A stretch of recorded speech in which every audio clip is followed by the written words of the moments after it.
I have to give a shout out real fast for those that are listening. I'm super excited to have you on, Claire. I was saying earlier, so many people have said, hey, you need to be sure you connect with Claire, or hey, I sent this over to Claire and you can both of you review this. And so I'm really excited that now we're actually connecting. And I have to give a shout out to those that sent over the referral.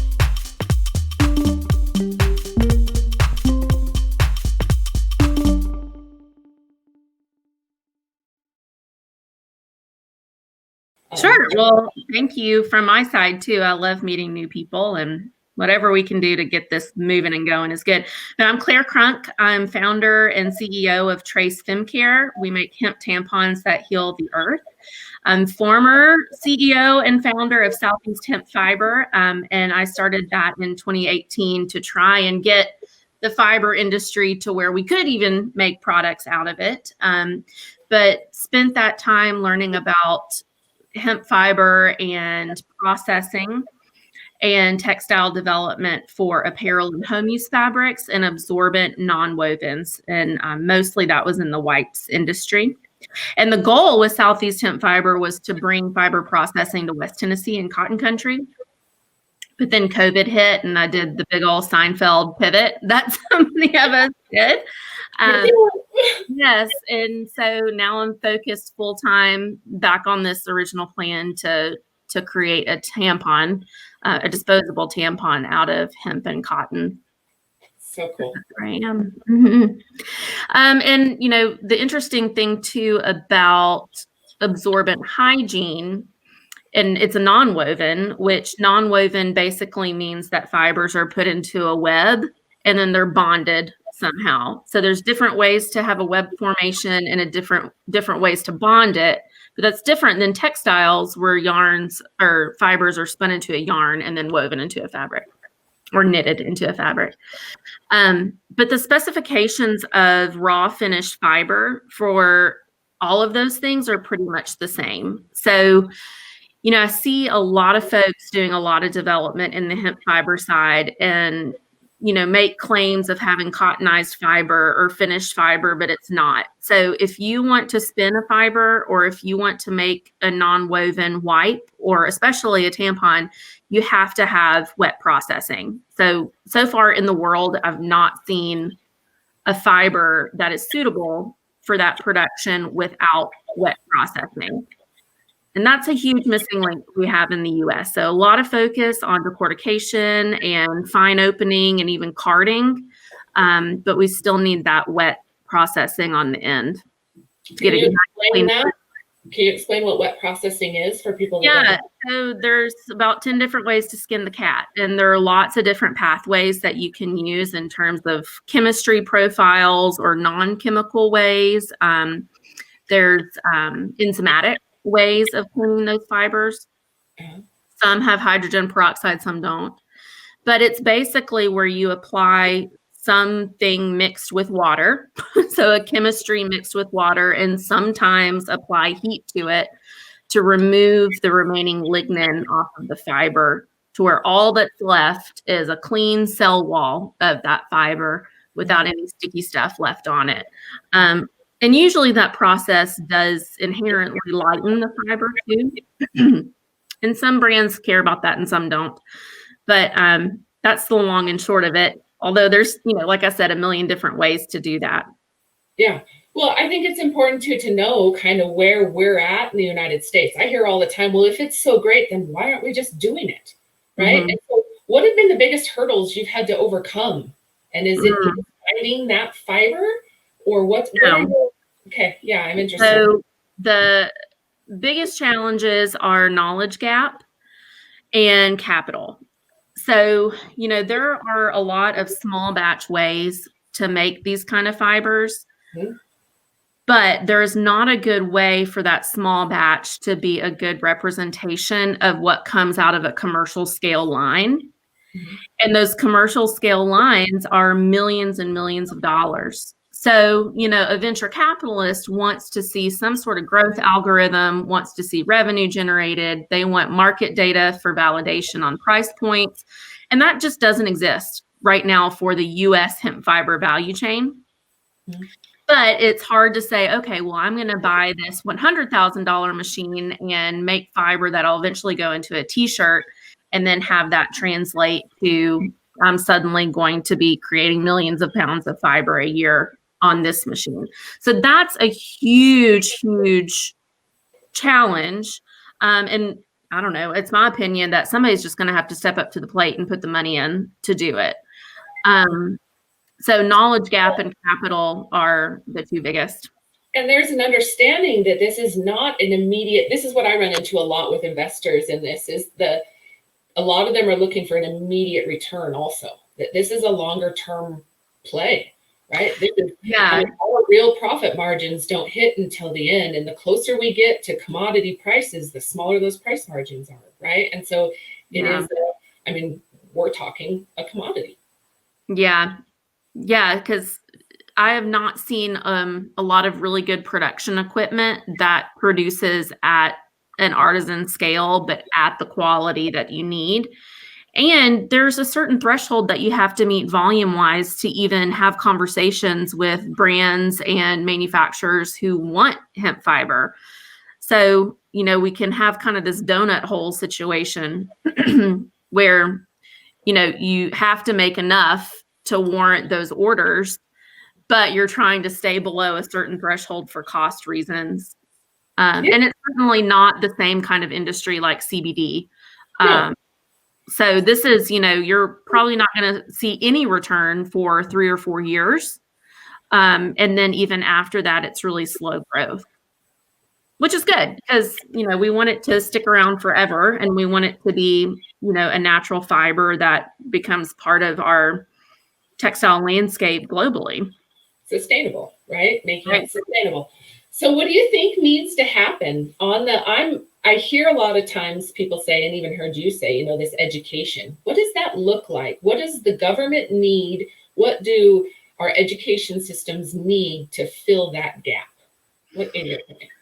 Well, I don't think it has to be really complex or major. You know, if somebody's interested in getting into the fiber industry, sign up for a class. So go to NC State. They've got some great programs for working professionals that are kind of like auditing classes that aren't for college credit, but that give you basic textiles 101, that teach you about polymer science, fiber science, chemistry, the value chain, how fabrics are made. You know, it's a really, really good basic. This is 101, what you need to know. And I think it's like $400. Sure. So yeah, totally money well spent. And then join some of the organizations. So I'm a member of SEAMS, SEAMS. Mm-hmm. That is the organization for the sewn product industry in the U.S. That's been pivotal for me from my own knowledge base and lots of super helpful people in that group. I'm also a member of INDA, INDA, and that's the North American group for the nonwovens industry. And same there. So all of these folks have engineers, textile engineers, materials engineers, chemical engineers that know about hemp, that know about other bast fibers, that are experienced in it, and they want to see this come to fruition because their clients are asking for, hey, I want a product with hemp fiber, and then they're looking for sourcing. So I'm also a member of AATCC, which is the American Association for Textile Chemists and Colorists.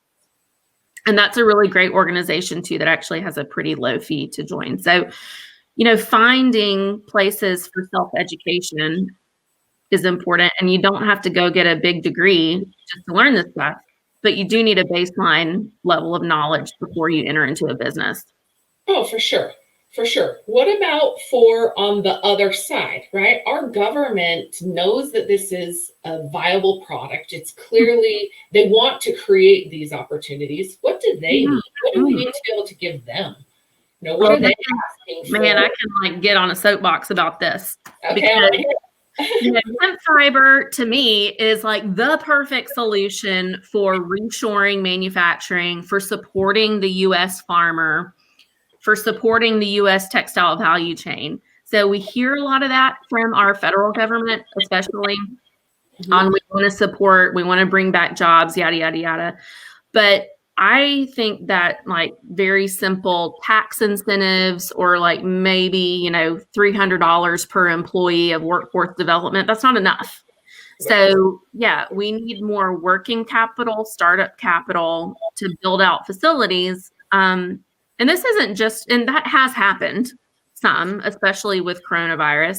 So many of our textilers have expanded production capacity to make masks and such, but those are still, poly lines. They're still synthetic lines. So I would like to see more government entities pony up some cash and not just, hey, if you build this $10 million facility, we'll give you $50,000 in tax credits. That doesn't really work. And it doesn't have to be necessarily manufacturing focused. It could be agricultural focused.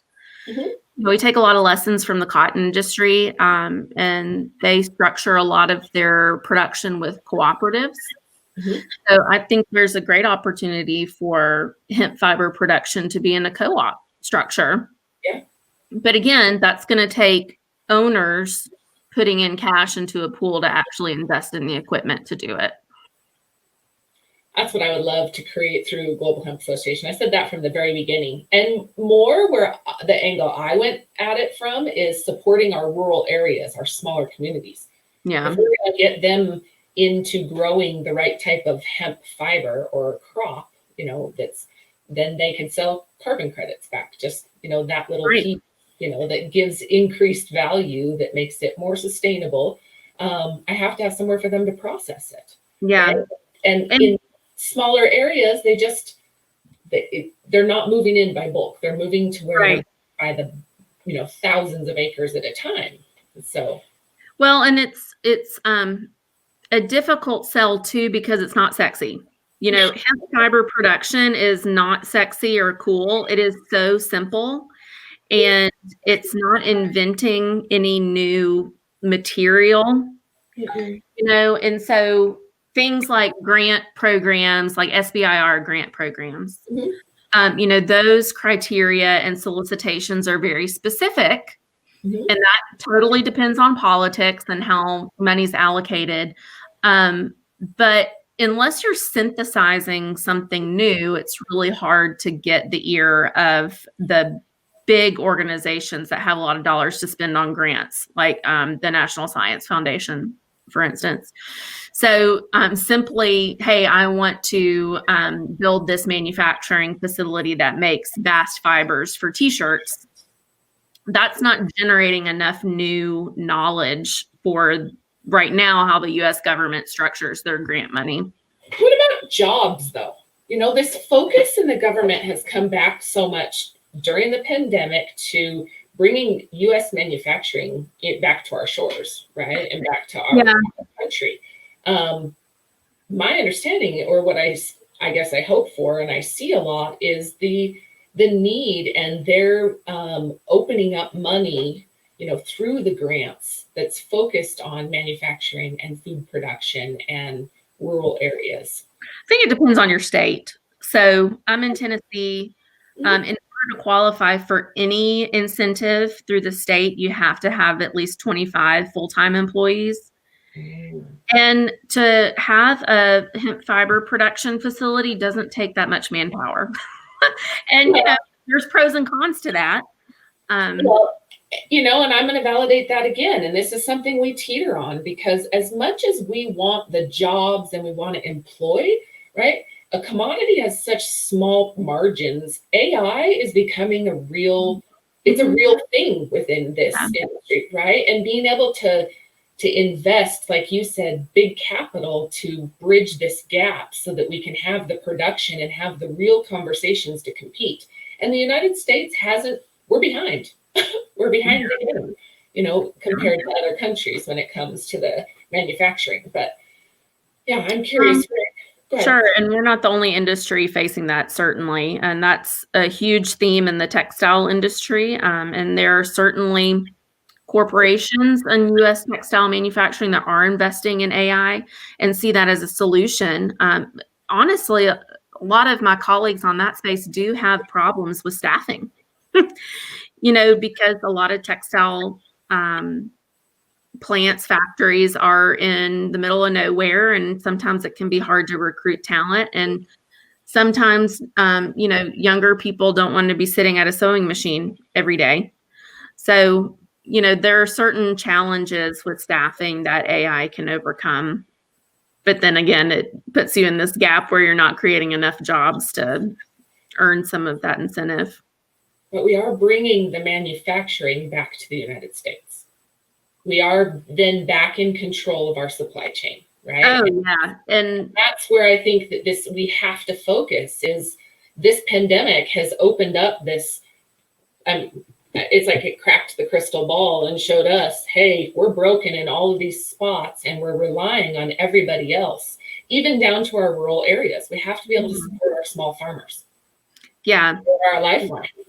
Absolutely. And that's where I see the true value of a regionalized supply chain is in human ethics and in environmental stewardship. So, reducing our carbon footprint, having better auditing of our value chain, knowing how our producers are treating the soil and stewarding their land and water resources, and being able to prove that. And then making sure that our clothes aren't being made from slave labor. And so, when I used to give talks about this, I would ask the audience, how many of you, when you go to the grocery store, buy organic food? Or how many of you participate in a CSA or, whatever, buy fruit from your local band fundraiser? And then how many of you, whenever you buy your clothes, check the label for country of origin or check the label for fiber content? And it is so hard. Now on clothes, they are required to list country of origin and fiber content over a certain concentration. Mm-hmm. But for other fiber-derived products, they're not. So like a disposable Lysol wipe that we're all like crazy over right now, those are plastic. That is literally made from petroleum-based plastic. But those companies, that industry is not required to disclose the substrate on the package. So, we might even be thinking, where does my food come from? I want to make responsible purchasing decisions that supports U.S. farmers. I want to buy U.S. meat. Or, I want to buy made in the USA clothing or clothing that I know has a verified value chain. But then what about everything else that is made from food or fiber products? So I have a long way to go there. It's hard as a consumer. It puts the onus on the consumer too much, in my opinion. Well, which is why Trace. I want to do that for our customer. Well, and this is right where I struggle, because I went into this and I learned some of this and I was like, oh, we'll tackle that. And I was like, oh, no, we won't. We won't get anything done. It's because it's such a big problem. Don't lose heart. Don't lose heart. Well, but it's frustrating. It's discouraging, and but it is something that we're working on, right? Even down to the track and trace from seed to cradle, right? And understanding. One thing that I was really taken back by is a plastic bottle can be labeled hemp plastic with only 25 or 30% hemp plastic in it. Mm-hmm. And so where we failed is we in this industry, in the hemp industry, have preached about how hemp is biodegradable. And so as a consumer, when I read a bottle that says hemp plastic, I immediately think, it's biodegradable. Well, look, I had a phone conversation once with a polymer scientist, and I'm not even kidding. I was crying by the end of it because it was so confusing to me. And I'm a biology major. I have a degree in biology. So I was like, I should at least be able to comprehend some of this basic stuff. But polymer science is way more complex than we are communicating to the consumer. And it's really hard to parse that out and what's greenwashing and what's true. Why can't we have a label that identifies, just like when we're buying a can of soup, what is in our can of soup and how much of each vitamin or sodium, potassium, fat, right, are in our food? Why can't we put something like that on our plastic bottle, that it contains this much, petroleum, this much hemp or fiber? This is the label that's on it, right? So this is how you recycle it. But some sort of method that as a consumer, I can pick it up and make an educated decision about how much hemp plastic is really in that hemp plastic bottle, and what do I do with it? Yeah. That's my actual concern, is the where do I put it? And it does me no good if I put it in the... Sure. Well, and that's, one of our big missions at Trace is to create the consumer demand for that and to create the industry pressure to hopefully be a leader and have other folks follow suit. Because the fact is, I believe that just doing less harm is not the same thing as doing good. So I don't believe I can call myself eco-friendly if the only intervention I have is using less petroleum. I still have a product, anyway, I don't want to get harped too much on my industry, but in general, you can drop in, replace a petroleum plastic with a bio-based plastic, but at the end of the day, it's still not recyclable. And even if it is, what's getting recycled? So at the end of the day, it still has an end of life dead end in a landfill that's going to outlive you. So, what can we be doing to redesign on the front end? Like you said, cradle to cradle, circular design, to where you can use the product and dispose of it, and it enhances the earth. It doesn't just do less harm. Yeah. Very esoteric, but we're like philosophical talk today. So can you educate me a little bit? What is it? Why should people be paying attention? Why should I care? I get asked this all the time when I say, well, let me back up really quick.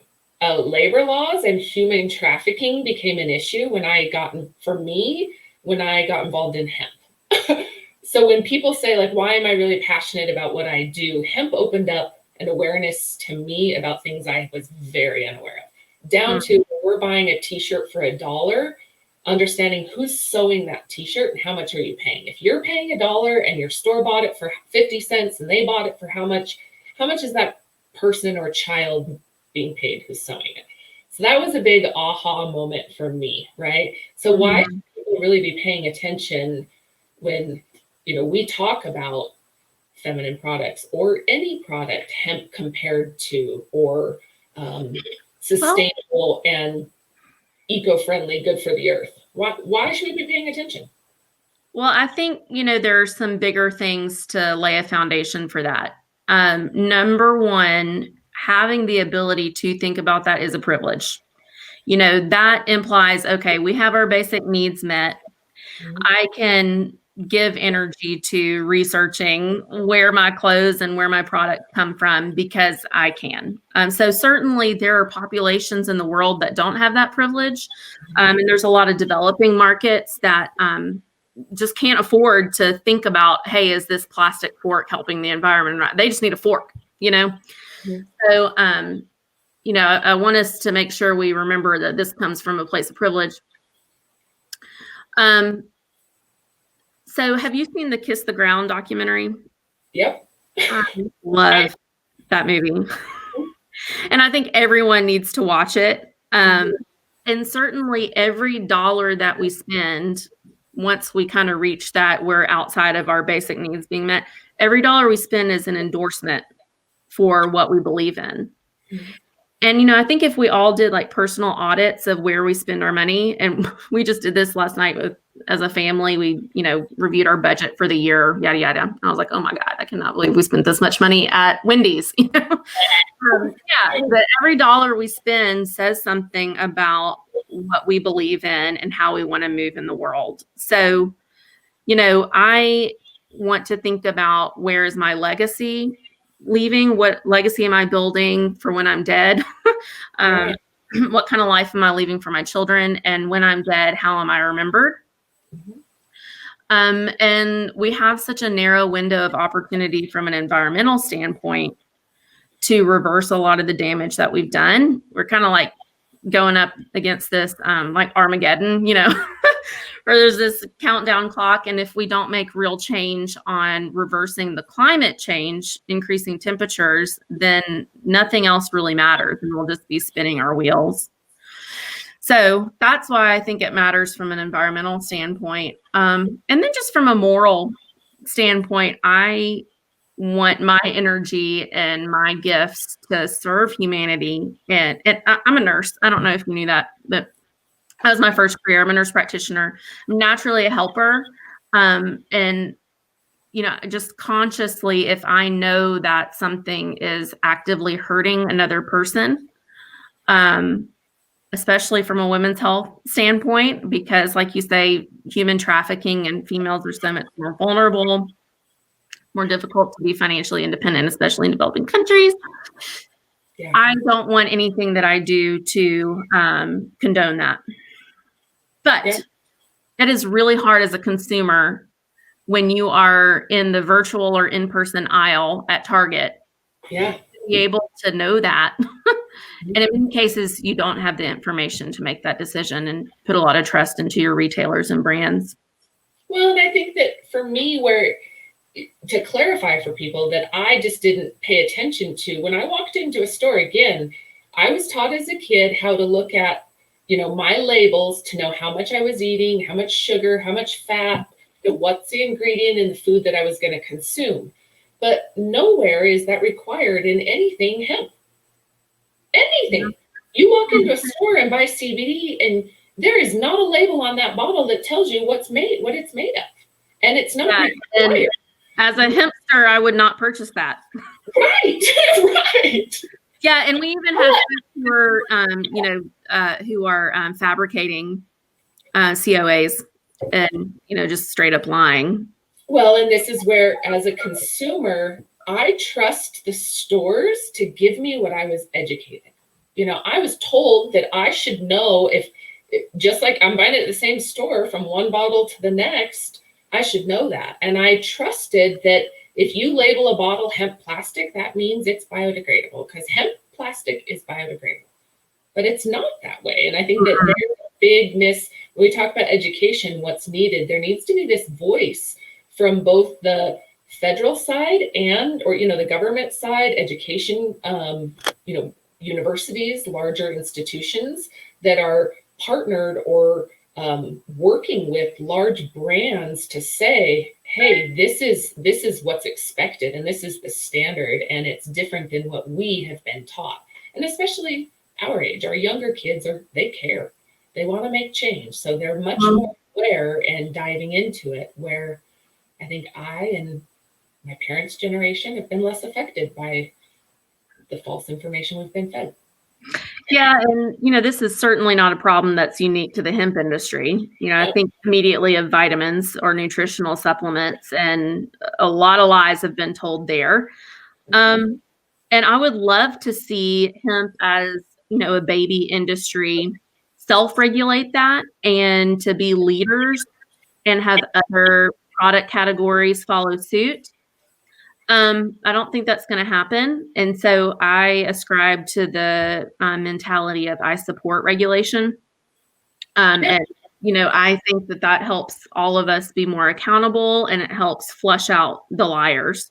So I know a lot of people in the hemp industry don't agree with that, kind of just want more open source, that sort of thing. But it's really meant to be a consumer protection mechanism, and not a restriction on production. Well, and like it or not, as much good as there's equal negative, right? Yeah. I'm with you on regulation. I would actually like to see the industry regulate itself, and I do think that there's chance on, setting some standards and expectations without relying on too many others. However, it's going to take a force, and it's going to take. And as a consumer, I want to make sure that the CBD product or the fiber product that I'm putting in my vagina has no mold on it, has no fungus, bacteria on it, that it's safe for me to consume. And I think if we're not able to do that and prove that, then we'd have no business being in business. Okay, so speaking of the type of fiber or what you're buying, what does the fiber look like that you need? How clean, how dirty, what is it long? Sure. I wish I had in my library, really close by, a sample that I could show you. So the fiber that I need for Trace looks just like cotton. And it really has a lot of the same specifications. So in general, it needs to be 100% clean. I can't tolerate any herd, which means that it's been through several cleaning cycles. It can be natural colored or white. But again, if it's had proper chemical treatment, then almost always it's a white color. And length is important. So depending on the manufacturer, you can get away with a few different things, but it needs to be about 26 to 32 millimeters long. Okay. But here's the trick. It has to be consistently that length. So uniformity is so important because anything that is not uniformly that length is waste, and that costs a lot of money. So, the machine that the fiber goes into to make the product can only grab onto and hold on to a certain length. Anything else falls out and is a waste material. So you might have somebody buying a pound, but they can only use a quarter of a pound, and so that's really important from a supplier standpoint. Very interesting. Yeah, that's fascinating. What about diameter? Does it matter? Yeah. So I guess it depends on how you measure it, but in general, it needs to be around 30 denier. And again, there's a range on that too that's tolerable. But again, uniformity is the big name of the game, especially for the product category that I'm in when we're talking about absorbency ranges. So, I need to make sure that all the fiber that goes into our products are within the same range. So that way I know the absorbency is going to be about the same each time. Okay. So I've heard that hemp absorbs much better than cotton. Is that true? Is there much of a difference or? Not really. I mean, it can, but I think probably the biggest difference is that it can absorb and let go a little bit better than cotton can. And that's why it's so breathable and why it's really great for outdoor apparel, where cotton, if it gets wet, it's going to stay wet for longer. And hemp can absorb the same amount of water, but it's going to evaporate that water faster. Okay. Okay. So great for military uniforms or across, hot weather, I would assume. Yeah. And, that's why hemp it's like linen. It's good for both hot and cold weather. It adapts to your temperature because of that. Interesting. Okay. Yeah. Okay. So why then hemp outside of, what are some other, we should be paying attention to? Why did you decide to go with hemp as a fiber instead of anything else? Yeah, so it certainly has some of those technical benefits with absorbency, breathability, antimicrobial properties, antifungal properties that have been validated in multiple studies that have been replicated. So okay. I have a question on this. Yeah. The way, because this is something that comes up for us that we're struggling because a lot of lab tests come back to prove that there isn't antimicrobial factors. Is that based on the chemical treatment that's being used during processing? So we don't know. We don't know the exact mechanism of action for that inhibition. And so it's been hypothesized that it has to do with lignin content that might be remaining on the fiber, which then would be related to what method was used to clean it and how it was done. So there's certainly some variability that's going to happen in there. And, I'm just hypothesizing now, it might also be tied to how the fiber is treated even in the field and how it's cultivated. So, the timing of even the spacing. So even seed spacing, timing of harvest will affect the lignin content. It'll affect all of that chemistry, which then filters out into the end fiber performance. Interesting. Okay. Yes, there's a lot to learn there on how that happens. But yeah, it's interesting to me that it's been replicated, and especially in different countries. Yeah. Yeah. Well, and I'm curious too, just because I know in other countries there's different chemicals used that can't be used here, and being able to process that and consistently hit that diameter and length. When is it being harvested? I'm curious there.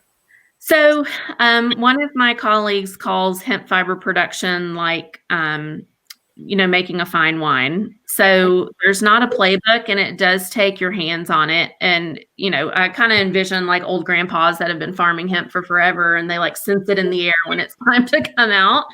But it honestly depends on what your end use is. Mm-hmm. So if you're cultivating fiber hemp for a t-shirt versus roll bat insulation, it's totally different. You can tolerate a different bass to herd ratio, different maturity of the stalk. And then it's also a numbers game too. So as fiber hemp grows, you'll have more herd development. So if your business model is based on 40% herd, whatever, that will affect what date you harvest it. Mm-hmm. And this is, oh man, okay, now you got me on a roll. Now we're having fun. This is also one of the things that irks me the most when we're talking about dual purpose crops. Okay. So, I have yet to see a usable spinnable, we'll just say spinnable fiber, a spinnable fiber come from a dual purpose crop for these reasons. So, once you get to mature seed formation, if you're going to harvest the tops for grain or even a mature flower stage, okay, well, yeah, you can still cut the stalks, but that fiber is not going to be healthy enough for a spinning machine. It's going to break, even if you can get it clean enough. Because at that point in the life cycle, it has too much lignin. You're going to have to apply more harsh chemistry to get it clean, and that's going to degrade your fiber. So, on a fiber standpoint, the best fiber is harvested before the herd is developed through the entire stalk. And it's not any bigger than your pinky finger. Can you say that again? I've heard this, I tell people this and they're like, no, that's not how it's going to be done. We're dual crops. Now, I think there will be some, right? And I think that they can probably use that for construction materials. But understanding the textile industry is the highest grade, the highest quality of fiber, and it is typically harvested at a younger age. Yeah, absolutely. And even with the construction materials, it's a little tricky because you still have to get it fairly clean, especially if you're making hemp food. You can't tolerate fiber contamination. But hey, if somebody can prove to me with an actual hand sample that they've been able to extract the fiber out of a dual purpose crop that can be spun, do it. But please do it. I would love that. That would be awesome. The hemp zero waste, but I think if we wait until that we find that is a solution, we've missed the boat. Oh, on fiber? Uh-huh. Oh, totally. We have to be paying attention to fiber strains that are grown for textiles. Absolutely. You gotta walk before you can run, man. Yeah. But and even then, it's what we need in the industry is so much. So being able to, we have years before the dual crop would keep up or catch up if we can even start harvesting to spin. Well, we still have not produced fiber for spinning in the U.S. at any commercial scale yet. So, right. Walk before you can run. We got to get down to the basics and then start innovating beyond that. Yes. Yeah, we have to proof of concept. There's so much research that needs to be done, right? Yeah. Now, there is a company called the Herd Co. out of LA. Have you heard of them? I have not. Oh, I love their company and their team is awesome. But they are working on developing a regenerated man-made fiber. So kind of the same process that you would make a fiber out of bamboo or eucalyptus or a wood fiber. They're doing that with hemp in a clean pulping way. So that's still kind of in R&D mode. And from what I've been told, they have plans to pilot and then scale from there. So that's interesting and exciting where we could see more hemp-derived fibers that are not bast. Yeah. Are you familiar with Woolen hemp up in Montana? Mm-hmm. Okay. They've got some pretty good fiber, like spinning fiber. that they've produced here in the US. And I would love to see it. But Yeah. I think I had a phone call with them a year ago, just like an intro. Nice to know you when I was still had my Southeast Hemp Fiber hat on. Yeah. I'll make a connection. We work with them a lot. They're part of the association. I would love to make connection. I'm like I said, this is part that I didn't think I would be really passionate about. I mean, I like nice clothes and but I didn't know how broken our supply chain was in the United States around textiles. I just assumed if my uniform said made in the US, it was made in the US. Yeah, it might have been pieced in the US, but the fabric was still made, in Cambodia or something like that. China. Yeah. Coming from China. And there's it's really there's also there's a guy I know named Ed Jernigan. And he's on LinkedIn, and he has a newsletter through his corporation, Jernigan Global, and he's been in the cotton industry for forever. And his newsletters are awesome to talk about the politics of textile value chain. Okay. And how, there can be fibers that are imported into China that are then spun, that are sent to Vietnam to be milled, that are then sent back to China to be pieced. And so, it says made in Vietnam. And then that gets around some of our tariffs. Mm-hmm. So there's been a lot of gymnastics that have happened because of tariffs. Well, it just eats me. Like, why? Why is it like that? But this is, again, where when I say, I want to just fix it all, I realize we can't as an association. Yeah. And where really we want to partner and grow with people just like you and other associations similar to what you're already involved in, where we can give support on the hemp side or additional support with members that may not be involved in the mutual associations, but being able to make change if we come together. It's a big. Have you heard any updates about the research center in Oregon? Wasn't there somebody doing a hemp? I don't know. I haven't looked into it in a long time, but we really need like a central innovation depot for hemp fiber. Montana has an innovation group right now that's pretty involved, very focused around the textile innovation also, but I would love to make that connection for you. I've been working to build the relationship. And of course, I'm in Utah. And so Utah, Wyoming, Montana are kind of my relationships right now. But we have relationships at MIT, over in Boston, all over Florida. Yeah. His product development for hemp fiber is so hard. It is so hard. And it is literally aligning planets and creating your own universe. So if there was a more streamlined way to do that and troubleshoot it and accelerate some of that innovation, that would be awesome. Well, and I think that's exactly where we want to focus. So I'm really excited you said that, is because connecting those dots is where I have another partner, Kate, who's on my board. She's incredible at connecting people as well and very good at seeing the pieces. But because we interview so many people and talk to so many people, we're able to see it from a different view and say, oh, we need to connect you here and kind of put these dots together. And so we need to connect to people with money. Yes. So that is a huge thing. If you can help me do that, I would, you get a Christmas card every single year, but because it really does take vision right now and a true dedication to the environmental aspect of hemp. Okay. Well, my other advisor and board member, Bob, his finance is right down here on the bottom of the screen, is incredible. He's been really creative and helped a number of our other members with financing and different funding options. He's an outside of the box thinker, but has been in the hemp and cannabis space for years. And so has been known for the investment opportunities and things like that. And so, okay, well, I'll give him a call. We are actively seeking investors. So I'll put that plug out for Trace. And, we are hoping to have our product on market by the end of the year, at least with some small quantities, and then scale up from there. Yeah. What has been your biggest struggle getting into this?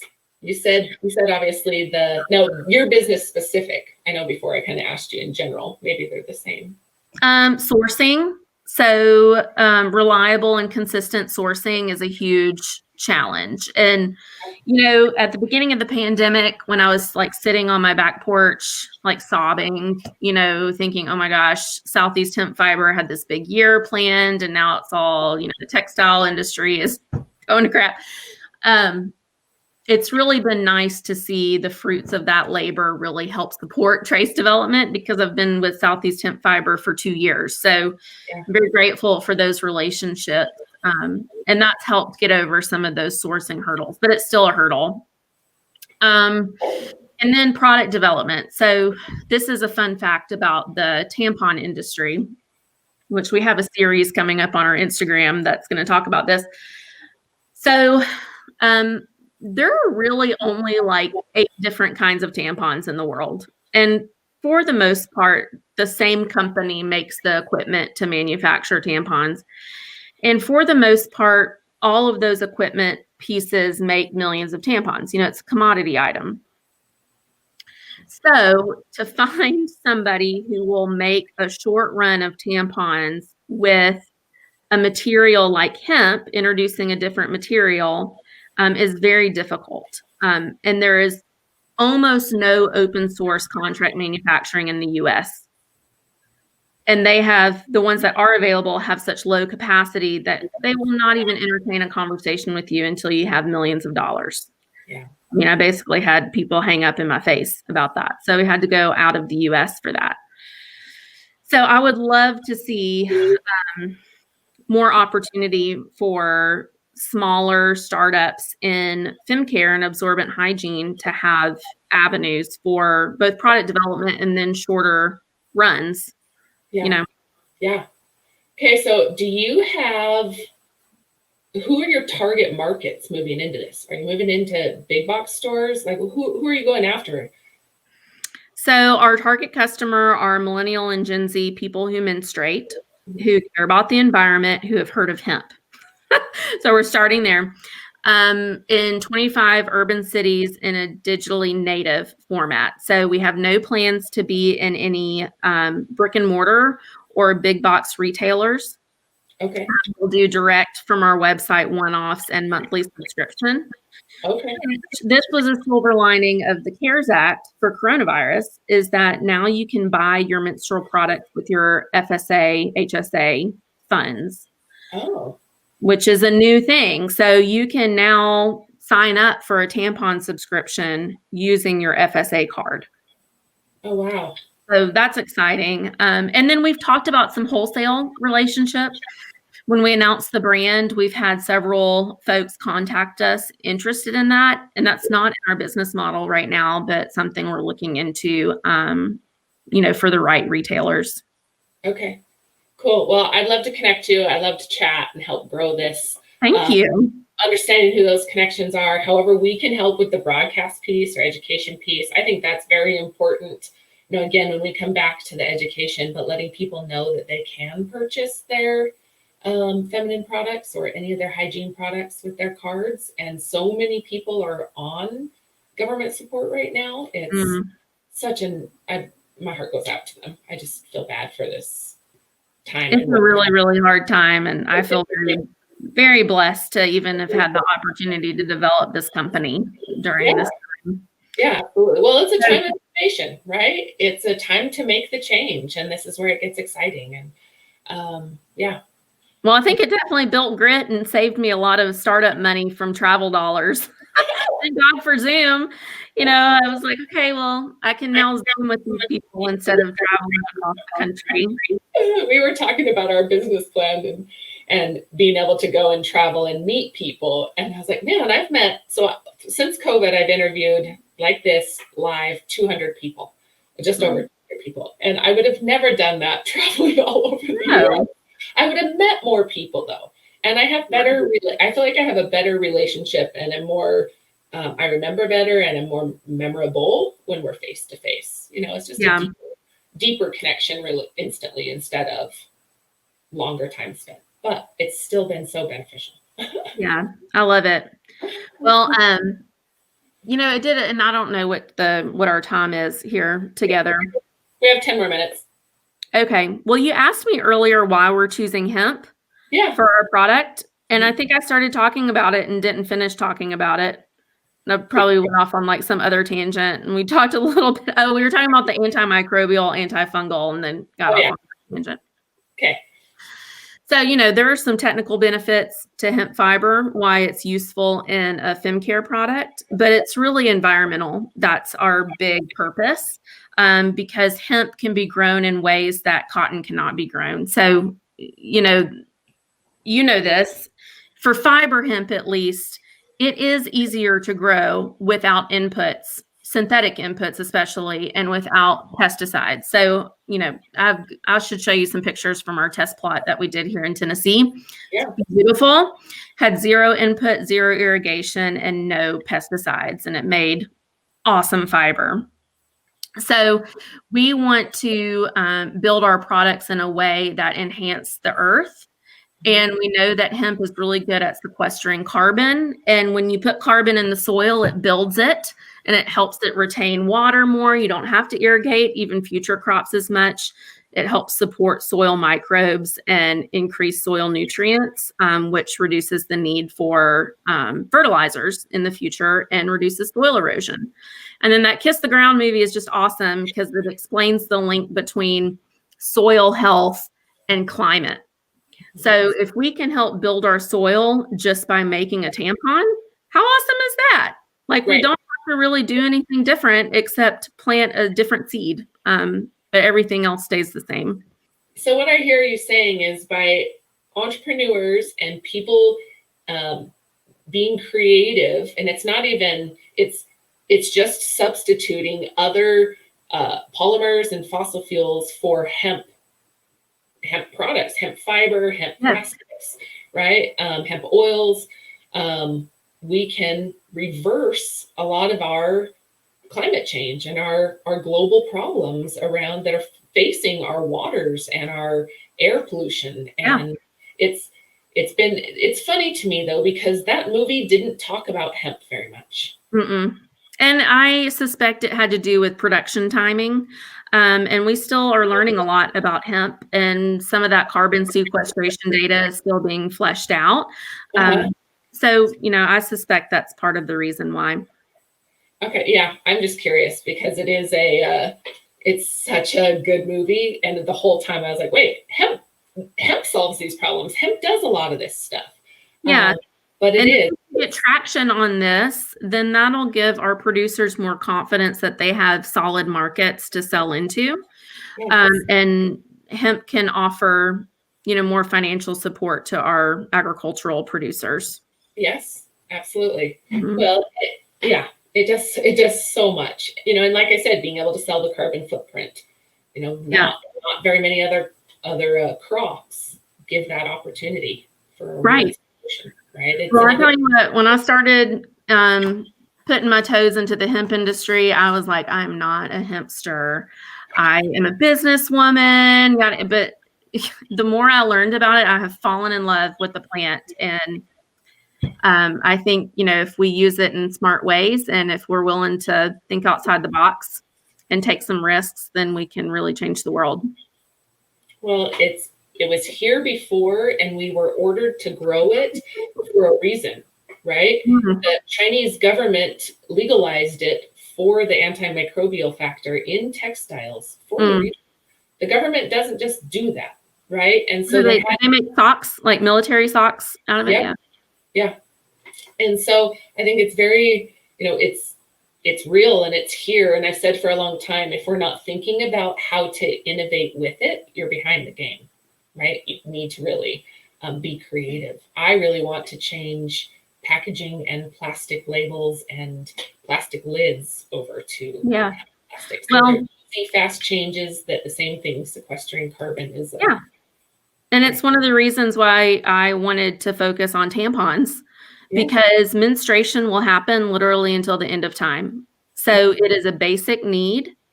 And if we can incorporate this into a basic need, that will just help pull it through into other adjacent categories too. So I think it's a good place to start. The more that we innovate with it, the more opportunity our farmers have to grow it. Yeah. Right? So I love that. I love how we connect. Well, however I can help you and support you, I would love to. Our whole team would love to. I'd love to also have you involved. I'll send you over an invitation to the next association meeting. It's on the 19th. Okay. How do people get in touch with you if they want to reach out, or how do people reach you? Sure. You can email me, Claire, Claire, at tracefemcare.com, TRACEFEMCARE. You can also find me on LinkedIn, or you can go to our website, traceyourtampon.com. And at the bottom is a place where you can put in your email and receive our regular newsletters for updates. It's awesome. And follow us on Instagram. Our handle is Trace Your Tampon. TRACE, right? That's right. I'm adding that on here as well. I've just shared these. But I'm always happy to talk with anyone who's interested, and I appreciate the work that you're doing. And, you know, you kind of threw this out. I'm sorry I didn't fix my hair today, and you guys got me in my sweatshirt, but that's why I love it. This is the real Claire. I love it. Well, hey, it's half the battle is showing up. You know, I can't tell you how many times I've cried that this is so hard. And so we talk about supply chains and putting things together. I get it. You showed up and I appreciate it. Thank you for spending your time with me. I feel honored there. You know, for anybody else that has questions, reach out. Bob, this hour is sponsored by Bob Moore real quick. And then reach out, globalhempassociation.org, fill out contact information. I'd love to connect with you, hear what you're doing, invite you to connect. But January 19th, 11 o'clock, Claire, is our next meeting. Like I said, I'd love to have you join. It's a small networking. We break off into small set groups and really get an opportunity to build relationships. So, awesome. Well, thank you so much, Mandy. It was so good to meet you, and I really enjoyed our convo today. Absolutely. I appreciate your time. Thank you, Claire. Bye. See you later.